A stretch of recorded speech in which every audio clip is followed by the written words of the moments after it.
An Alabama teenager will be in court tomorrow charged in a plot against his school. Police say 17-year-old Derek Shrout is a self-proclaimed white supremacist. A teacher found a notebook that detailed his plans, and a search of his home revealed dozens of tobacco containers filled with shrapnel with holes drilled for fuses. He will be tried as an adult.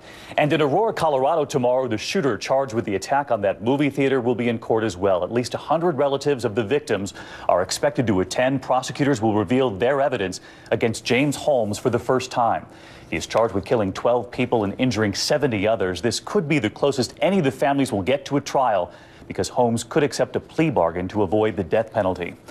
In Newtown, Connecticut tonight, a community now deciding what to do with the outpouring of sympathy sent their way after the tragedy at Sandy Hook Elementary School. Signs of grief and support from across the country blanketing their town 3 weeks after the attack. The town deciding where to put it all. And this evening, not far from that town, a gun show this weekend. In fact, gun shows across the country seeing booming business amid fears the White House might soon act on gun control. Here's ABC's Mark Greenblatt.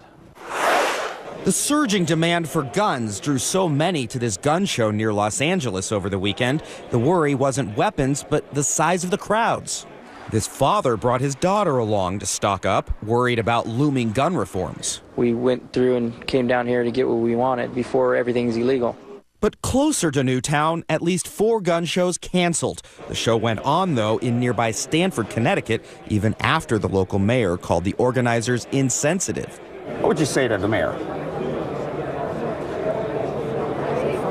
I say he's wrong. Why is he wrong? This is a private thing. He shouldn't be expressing his opinion on it. The Washington Post reports today a task force led by Vice President Joe Biden is considering proposing universal background checks for all gun buyers, tracking the movement and sale of weapons through a national database, and stiff penalties for carrying guns near schools or giving them to minors. How big of an impact could this really have on American streets? We believe some of these proposals could have a huge impact on the number of deaths and murders that happen every day from guns. I mean, you're talking about keeping guns out of the hands of convicted felons, domestic abusers, dangerously mentally ill. But Heidi Heitkamp, a Democrat from North Dakota with an A rating from the NRA, told George Stephanopoulos today those proposals go too far. That's way an extreme of what I think is necessary or even should be talked about. And it's not going to pass. But one member of that task force told me today that he's urging reforms that go beyond assault weapons. His reason, David, he wants to keep any kind of gun out of the hands of the criminals or the mentally ill. All right, Mark, our thanks to you tonight. We have a note now about a Diane Sawyer interview this week here. Former Congresswoman Gabrielle Giffords, who was shot 2 years ago this Tuesday.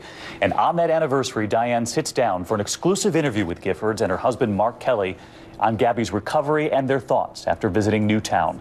The interview airing Tuesday night right here on World News and across our broadcasts.